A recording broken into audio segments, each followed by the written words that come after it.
Depuis un certain temps, l'on assiste à une vraie cabale médiatique contre le Mali et particulièrement Bamako, la capitale, de l'intoxication et de la manipulation médiatique orchestrée par certains ennemis du Mali pour faire croire que notre pays n'est pas fréquentable. Peine perdue pour ses ennemis, les Maliens démontrent tous les jours leur foi en l'avenir du pays et leur résilience. Bamako est bien là, debout et vibre au rythme des activités quotidiennes. Circuler, c'est tout le sens de l'édito que nous propose Sidiki Dombele ce soir. Bamako, c'est lundi 10 novembre 2025.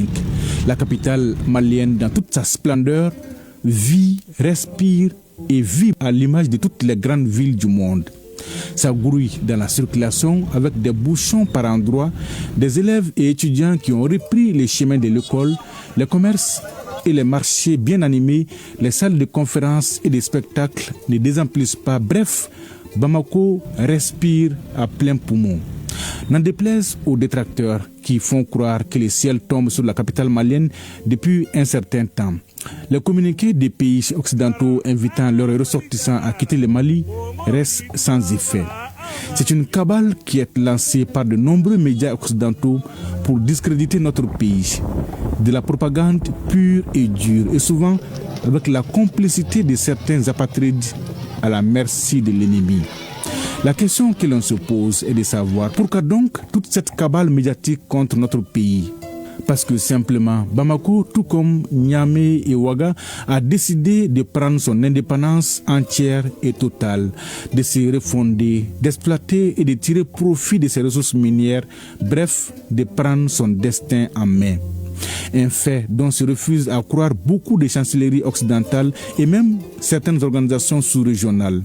Sinon, comment comprendre le silence assourdissant de ces organisations promptes souvent à donner des leçons de vie aux autres, mais qui restent muettes face à ces problèmes de sécurité collective qui transcendent les frontières du terrorisme? C'est une évidence. Bamako et au-delà l'AIS constitue la dernière digue qui résiste à tous les assauts et empêche l'effondrement. La Mauritanie, le Sénégal, la Guinée et la Côte d'Ivoire partagent 4000 km de frontières avec notre pays. Et au-delà des aspects sécuritaires, les enjeux économiques avec les ports de Dakar, de Conakry, de Nouakchott et d'Abidjan constituent des motifs suffisants pour éviter l'effondrement de cette digue par les terroristes. Et comme le disait un analyste averti, cette chronique de la chute annoncée de Bamako est un problème de sécurité collective pour toute la sous-région, confirmant ainsi la sagesse de l'expression « quand la case du voisin brûle, arrose la tienne ». De toutes les façons, les Maliens ne sont pas dupes. Ils ont foi en l'avenir de leur pays et ont confiance en leurs autorités.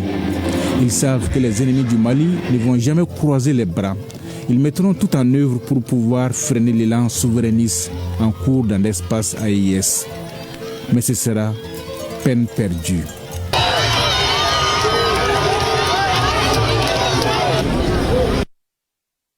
Bien d'ici.